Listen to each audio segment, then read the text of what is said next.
Video शुरू करने से पहले मैं आप सभी से ये कहना चाहता हूँ कि 97% लोग जो ये वीडियो देख रहे हैं आपने चैनल को सब्सक्राइब नहीं किया है, तो मेरा आप सभी से ये विनती है कि आप चैनल को अभी सब्सक्राइब जरूर करें और इस वीडियो को अंत तक देखें। धन्यवाद। इन्हीं का प्रश्न है, यही हुआ कि किसी से प्रेम किया, उसने किसी और से कर लिया। हाँ। अब बदले लेने की भावना और ये अंदर से जल रहा हूँ और नहीं। एक ऐसा स्थिति आ गई कि नहीं मतलब बाहर बदला तो बिल्कुल बिल्कुल गलत मार्ग है, बिल्कुल गलत मार्ग है। चुपचाप सह जाओ और अपनी गलती मानो कि हम बिना पहचान किए, बिना परिचय किए इस तरह से तमाशा देख डाला। नहीं तो किसी से प्यार करने के पहले कुछ दिन तटस्थ भूमिका निभाओ। देखो व्यक्ति का स्वभाव क्या है। केवल वो तुम्हारा शोषण करना चाहता है कि प्यार करता है। वो जो तुरंत हमारे आकर्षण में आकर तुरंत हैवी प्यार दिखाने लगे, समझ लो ये व्यक्ति प्यार नहीं कर रहा, ये केवल वासना का भूत है, अपने भूत मिटाना चाहता है, चाहे लड़की हो चाहे लड़का हो। हम प्यार करने के लिए कभी मना नहीं करते, लेकिन किसी एक को चयन करो और आजीवन निर्वाह करो, तब तो तुम्हारा प्यार पवित्र और सुरक्षित माना जाएगा। आज कल परसों नरसों, इसे जानते हो क्या कहते हैं? व्यभिचार। जो कई पुरुषों से संबंध रखे उसे क्या कहते थे हमारे समाज में? जो कई स्त्रियों से, वो क्या संबंध? आज इसे खिलवाड़ समझा जाता है। इसीलिए हमारे बच्चे और बच्चियों की बड़ी बौद्धिक स्तर की हानि हो रही। तो हमें लगता है कि आज हमारी जो समाज है, गर्लफ्रेंड बॉयफ्रेंड गंदे आचरणों की तरफ बढ़ रही। ट्रेंड बनना कोई हम निषेध नहीं करते। दोस्त तो स्कूल में 50 होते नहीं होते, लेकिन दोस्त का मतलब व्यभिचार तो नहीं होता ना, दोस्त का मतलब गंदा आचरण तो नहीं होता ना। तो आप गंदा आचरण क्यों करते हो? दोस्त बनाओ, दोस्त तक रखो, और जब आपको इस कार्य में उतरना हो तो माता पिता को सम्मिलित करो, पाणी ग्रहण संस्कार करो, फिर जाओ गृहस्थी में आनंद लो। लेकिन अब ऐसा आधुनिकता चल गई है कि लिव इन रिलेशन चल गया है। वो पति वर्ण करेगी तो वो पति के साथ रह पाएगी, या ऐसा पुरुष पत्नी को अपने प्राण प्यारी मान पाएगा? अब जब ये नहीं होगा तो कलह अशांति और सब बढ़ता ही चला जाएगा। हम भोगों में सुख है नहीं। हम नए नए बच्चे जब भोगों में उतरते हैं तो सुखानुभूति होती नहीं है, तो फिर व्यसन करते हैं, ड्रग्स है, गांजा है, चिले, ये सब जीवन बर्बाद हो रहा है। तो आप लोग जैसे विज्ञ जन हैं, संभालो हमारी नई पीढ़ी को। महाराज जी, ये भी बहुत बड़ा कारण हो जाता है कि फिर शरीर को नष्ट करने का, कि अभी रहा नहीं गया, मानसिक तनाव से बाहर नहीं आ पाए। बहुत नहीं, हम समझ रहे हैं, हम उसमें घुस के समझ रहे हैं। जैसे बच्चे बात करते हैं ना, तो इनके हम दिमाग में घुसते हैं, इनके दिल से दिल मिलाते हैं, तब सरसरा उठता है कि यार इसकी स्थिति क्या होगी, क्या हो। अब एक कोमल हृदय, मतलब सरल हृदय, चाहे लड़की को चाहे लड़के को, अब नई अवस्था है, अब उन्होंने दे दिया। अब वो तो जी जान से प्यार करता, वो देख रहा, उसके साथ हंस रही, उसके साथ बात कर रही। अब वो कह रहा है तुम उसके साथ क्यों बात कर रहे, तो क्या तुमने हमें खरीद लिया है क्या? अब उसके जो हृदय में बीतती है, क्योंकि उसने आसक्ति कर लिया ना। आसक्ति का मतलब होता है कर लिया, अब वापस होना मुश्किल है। जैसे दलदल में फंस गया, निकलना मुश्किल है। अब वो आसक्ति से पीड़ित या तो नशा करे और नशे में अपने को व्यतीत करे तो फिर और परेशानी होती। बहुत सोच समझ के, बहुत सोच समझ, ये जीवन नष्ट होने वाला नहीं, ये जीवन खत्म। दूसरा तीसरा, हमको जीवन का एक तार तोड़ना है, दुख और सुख के ऊपर उठना है, हमें महान बनना है यार। इसलिए नाम जप करो और ये कभी, ये तो सोचना मत, बुरा स्वप्न मान के छोड़ दो। कभी सामने में दिखाई दे तो मत, कभी नहीं, ऐसा कभी मत करना, नहीं जीवन बर्बाद हो जाएगा, जेल भोगोगे, नरक जाओगे। समझ रहे हो? ऐसे कोई न कोई फिर तुम्हारे भाग्य के अनुसार मिल जाएगी। ब्याह करो, आनंद से रहो, समझ रहे हो? गलत कदम मत उठाना। ऐसा होता है, इसीलिए जब बच्चे बड़े की बात नहीं मानते। हाँ बिल्कुल, माता पिता का अनुशासन बच्चों को मानना ही चाहिए, मानना ही चाहिए। तो सर ये है कि मैं जिस ऑफिस में हूँ उसी ऑफिस में वो भी हैं। अब ये हो गया है कि मैंने घर पे बात कर ली थी, उसके बाद अब उन्होंने बदल। बहुत कृपा हो गई बच्चा, नहीं ब्याह होने के बाद बदल जाती तभी क्या होता? बहुत कृपा हो गई। इस पे प्रसन्न रहो कि बुरा संग होने के पहले हम बच गए। भगवान की कृपा मनाओ ना, और उसको प्रणाम करो कि आपने असली रूप बलिया पहले दिखा दिया, बाद में दिखाती तो हम किसी काम के नहीं रह जाते। इसलिए उसी ऑफिस में जाना पड़ता है। कोई फर्क नहीं। अरे कोई नहीं, बहादुर बन रे, बहादुर बन। तू दिखा कि मैं तेरे से अच्छा हूँ, मुझे तेरी जरूरत नहीं। और जब दोस्त हंसे तो तुम भी हंस दो यार, पागलों के बीच में हंसने में क्या जाता है? क्या जाता है? और उसको बुरा थोड़ी माना जाता है। मस्त रहो, जिंदगी को आनंद में बनाओ।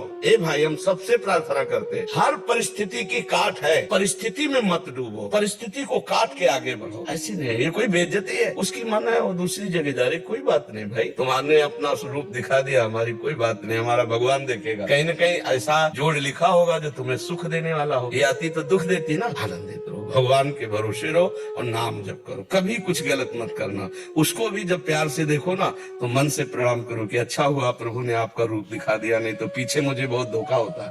ऐसा किसी का हित, ये जैसे बच्चे सोचते हैं मेरी नहीं हुई तो किसी के नहीं होने देंगे, ऐसे लोग सोचते हैं ना, तो फिर वो क्या करते हैं, वो जेल से थे, वो भी जेल में जाते हैं, वो किसी के नहीं होते, अपना जीवन बर्बाद और माता पिता परिवार को दुख, और इसके बाद वो जेल भोग करके फिर नरक जाना होता है। इसलिए कभी ऐसा न, जैसे कुछ बच्चे ऐसे मूर्ख होते हैं वो ऐसे इधर उधर सब रूप का नाश करने के लिए, जैसे वो क्या कहते हैं उसको, हाँ अरे कभी नहीं बच्चा, कभी नहीं। और एक चीज बताएं, सच्चा प्यार तुम अगर किए हो तो प्यार का स्वरूप जानते हो क्या होता है? अगर तुम्हें उससे सुख मिल रहा है तो मैं तुम्हें कभी नहीं देखूंगा, सुखी रहो, भगवान तुम्हें सुखी रखे, जाओ उधर। इसे प्यार कहते हैं। प्यार का ये होता है कि ठीक है मैं तुम्हारे योग्य नहीं हूँ, अगर तुम्हें अच्छा कोई मिल गया है तो तुम सुखी रहो, आनंदित रहो, भगवान तुम्हारा मंगल करे, हमें तो भगवान के साथ ऐसे चला जाता है। तुमने उसे प्यार किया तो उसको आशीर्वाद दीजिए, जाओ जहाँ तुम्हें सुख, तुम अच्छा सोचो, उसको तो निगेटिव फल मिलेगा ही, जो निगेटिव चलता है उसको नकारात्मक फल मिलता है, तुम सकारात्मक। आज हमारे पास आए हो ना, तुम अपने प्यार को आशीर्वाद कि हमने तो तुम्हें प्यार किया, तुम भले प्यार न करो, तुम्हारा मंगल हो, भगवान तुम्हें सुखी रखे। ये मार्ग है, ये अपना मार्ग है, ठीक है शांत। अब तो बदला लेने की चले। हाँ। गुरुदेव मेरा प्रश्न है कि मैं वकील हूँ, काउंसलिंग करता हूँ और लोगों को समझाता हूँ। कई बार मेरे पास जो बहुत परेशान होते हैं वो मरने की बात करते हैं कि इससे तो अच्छा है मर जाऊं, ना चाहते हुए भी। तो हम केवल अभी आगे प्रश्न और पढ़ना, हमने इतना आप लोगों से प्रार्थना करना चाहते हैं जहाँ तक आवाज हमारी पहुँचे, अगर मरने के बाद कोई विशेष VIP व्यवस्था हो तो एक बार झंझट खत्म हो, VIP व्यवस्था में पहुँच जाए। लेकिन मरने के बाद व्यवस्था नहीं है, बड़ी बुरी अवस्था, आत्महनन गति बहुत बुरा अपराध है। अपने भारत में भी कानून, सरकारी कानून में भी है, यदि आप हत्या करने का प्रयास करते हैं और आपकी रिपोर्ट हो जाती है तो आप अपराधी माने जाएंगे। मतलब आप शरीर का प्रयोग कर सकते हैं, शरीर को नष्ट नहीं कर सकते, सरकारी संपत्ति है। और ये भागवतिक संपत्ति, भागवती संपत्ति में तो बहुत बड़ा अपराध है। त्यारा दुर्गति को प्राप्त होता है, प्रेत योनि को प्राप्त होता है। भाई हमारी अभी छोटी समस्या है और हम मर जाते हैं और हमारी सब समस्याएं समाधान हो जाती है, लेकिन समस्या का समाधान नहीं, भारी समस्या में फंस जाएंगे। क्योंकि समस्या के समाधान के लिए तो हमें मनुष्य शरीर मिला था। मनुष्य शरीर में हम भजन करके, साधन करके, अच्छे कर्म करके, दूसरों को सुख पहुंचाकर हम अपने पापों को नष्ट कर सकते हैं, अपनी समस्याओं का समाधान कर सकते हैं। लेकिन मरकर कोई समस्या का समाधान नहीं होता, वो भारी दुर्गति में पड़ जाता है। ये शरीर से छूट जाएगा लेकिन अन्य जो उसको शरीर और दुर्गति प्राप्त होती है, अब वो बताने तो आता नहीं है ना। बात यह है ना कि अगर बताए आकर सबको तो समझ में आ जाए। शास्त्र और महात्मा जन जो कहते हैं वो बात माननी चाहिए। आत्म से शरीर पूर्णता करने से कोई भी लाभ नहीं, भारी नुकसान, भारी हानि है। अच्छा, अभी हमें जो संपत्ति विपत्ति जो भी परिस्थिति है उसको हम विवेक के द्वारा निपटा सकते हैं। भाई मान लो हम फेल हो गए, फिर दोबारा पढ़ेंगे। हम पढ़ाई में कायरता ना करें तो हम पढ़ेंगे, निश्चित पास होंगे।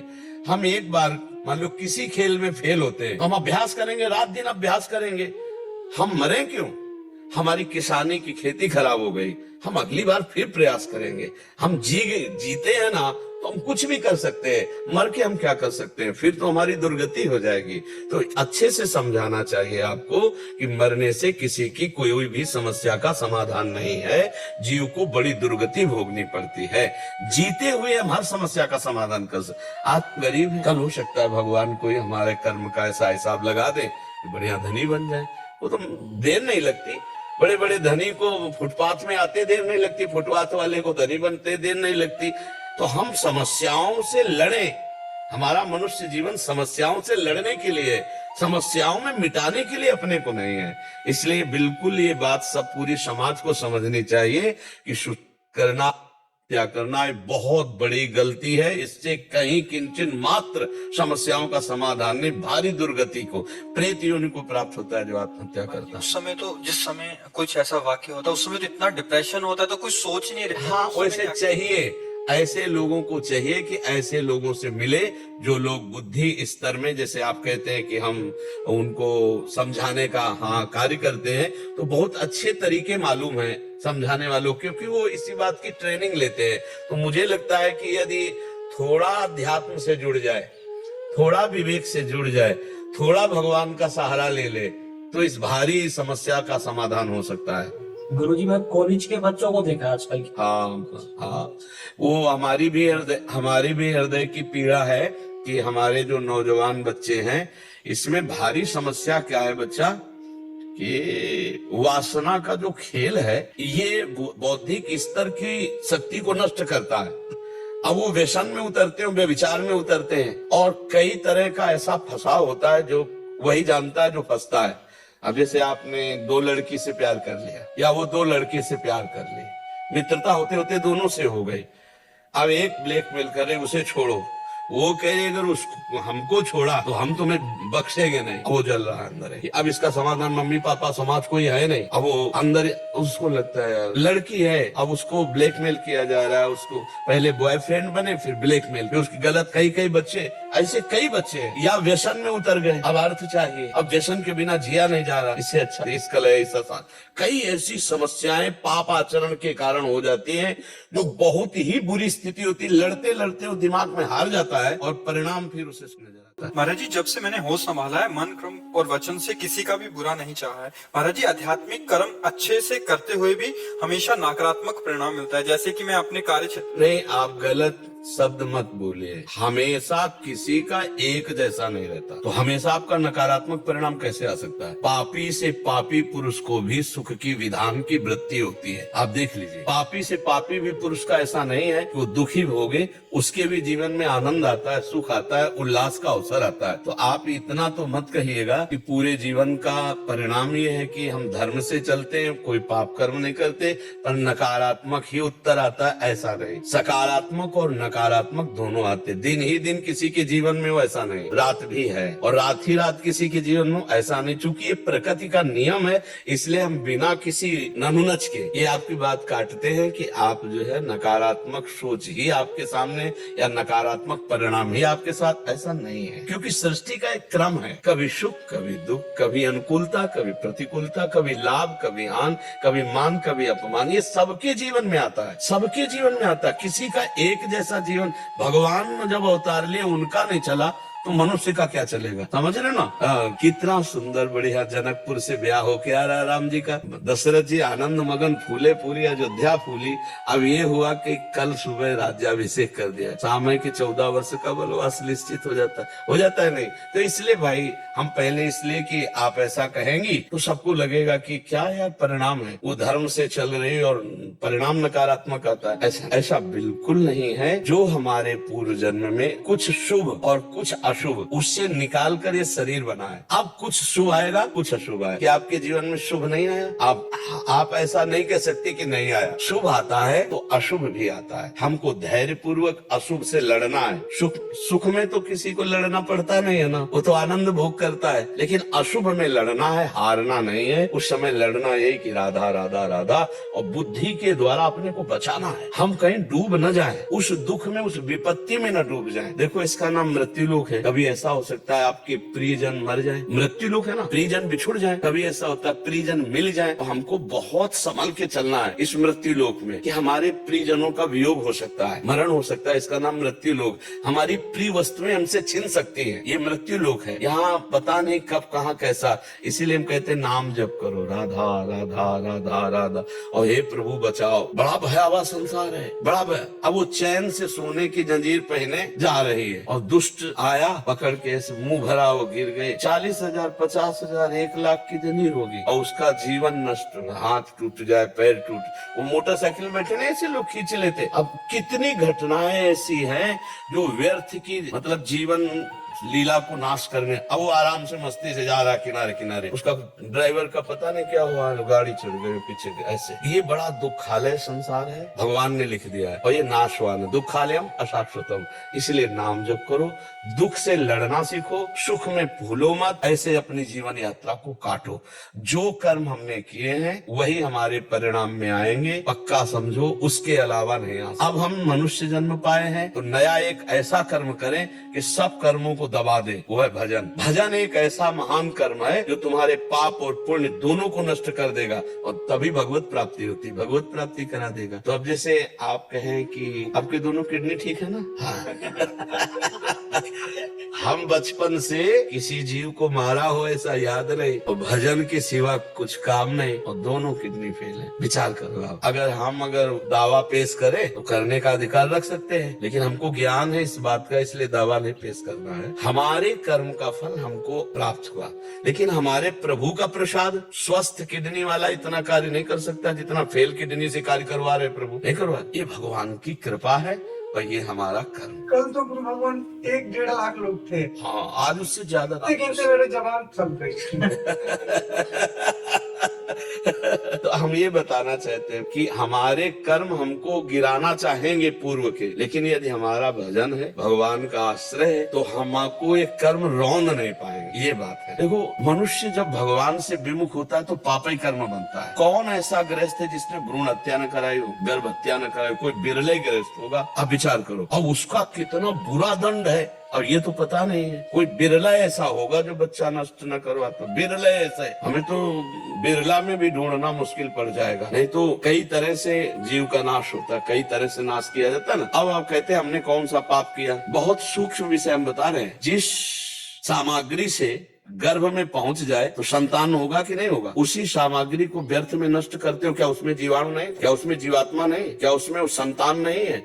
उसको अगर गर्भाशय मिल जाए तो आकार धारण कर लेना, वो भी पाप है। उसको ऐसे नष्ट करना पाप है। कौन मानता है? किस तरह से व्यवहार हो रहा है आप जब सूक्ष्मता में देखना। तो हमारे भागवती कानून में तो सब है ना। और जब दंड मिलता है तो बोले मैंने कौन सा पाप किया? अरे गणना करो पापों की। तो जैसे तुम कह रहे हो गिनते गिनते जबान थक गई, ऐसे पापों की गणना करते करते जवान।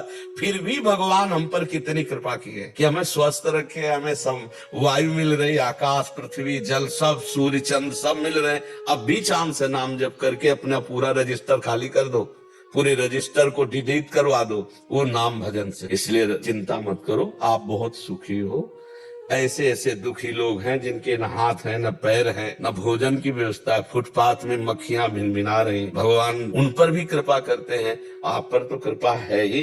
निगेटिव सोच को बदल लो, पॉजिटिव सोच कर लो। कुंती माता जी ने भगवान जब द्वारिकाधीश पांडवों को राज्य दिया और चलने लगे तो भगवान से प्रार्थना की कि प्रभु मुझे पग पग पर विपत्ति दीजिए। बोलो कौन ऐसा मांगेगा? विपत्ति से सब थर्राते नहीं डरते। कुंती माता जी ने कहा विपदा संतुना, एक एक कदम पे विपत्ति दे। तो भगवान ने कहा ये चीज क्या मांग ली? बोले प्रभु आज संपत्ति मिल गई तो आप पीठ करके द्वारिका जा रहे हैं, और जब विपत्ति थी ना तो आप दौड़ते हुए आ रहे थे। मुझे आपकी सम्मुखता चाहिए। जो विपत्ति जो दुख आपकी याद कराए, आपका दर्शन कराए, वो संपत्ति से बढ़कर। और वो संपत्ति जिसमें आप पीठ करके द्वारिका जाओ आग लगे, ऐसी संपत्ति नहीं। मुझे पग पग पर विपत्ति। तो विपत्ति तो भगवान से मिलाने के लिए आती है। यदि हम विपत्ति में देखें तो अपना कोई नजर नहीं आता। ये बात सही बोल रहे हैं महाराज जी। कल जब मैं आई थी तो आप सब गलत बोल रहे थे।